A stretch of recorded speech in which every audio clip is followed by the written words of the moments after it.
This is a very classic pasta, and it's made by hand. And you need to use a form of some sort. Now this is the buso, or the name from which the pasta is taken. So I have it in this little package here, see? I've got a variety of different sizes and thicknesses of these forms. So first of all, you have to have the skewer. So we have that. I'm going to be using this one.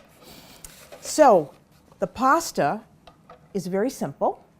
It's made with durum flour. So we want 2 cups of the durum flour. And then you can do this in a food processor if you want to, but I'm going to do it on a board for you in the old classic way to do it. You want a pinch of salt, so a little salt. And you want some water. How much water? I have no idea. So we're going to start with, I have a half a cup of water here. And all you really want to do is get enough water mixed with this flour to create a ball of dough. So you have to add it gradually because you just don't know how much water you're going to need. So you can see that now I'm starting to get something that will hold together. And just work this until we have something that we like. And you keep working it. And always work on a wooden board, because a wooden board is going to give you some grab. You can't really do this on stainless steel or marble if you do a lot of pasta making like I do. You notice I've got a wood counter here because I need that in order to hold on to the pasta. So you see how it's now absorbed all that excess flour. It could use about 5 more minutes of hand kneading. And now we have to allow the gluten in that to relax so that we can work a little easier with it. So you want to wrap it or put it under a bowl for about 30 minutes.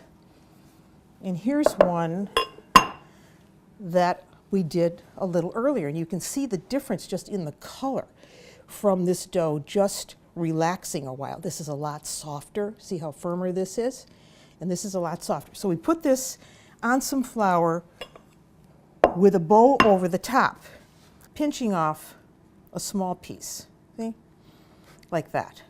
Set the rest aside. You work with it in small little pieces. And then on a lightly floured board, you just start to roll it into a rope shape under the palm of your hand. Now, if we had tried to do this with this dough, we wouldn't be able to do very much because the gluten had not been relaxed enough. But here we are able to stretch the dough, you see?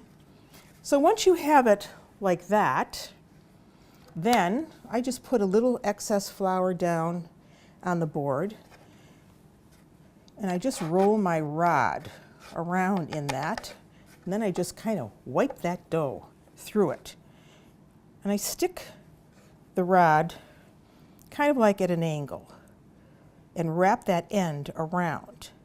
And then just gently, see?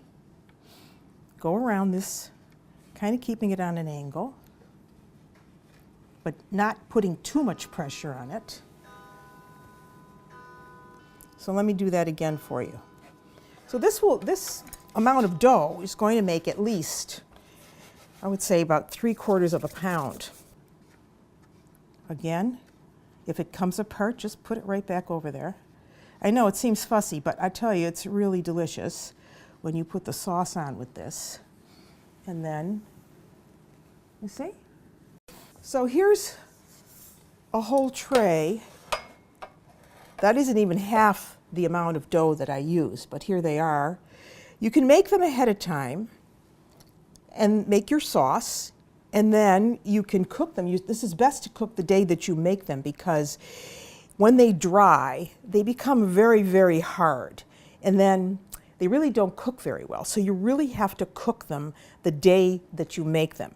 And as you make them, keep them covered so that they don't get a gray cast over them. But that's the way they look. So get out that buso and start making this Busiate pasta.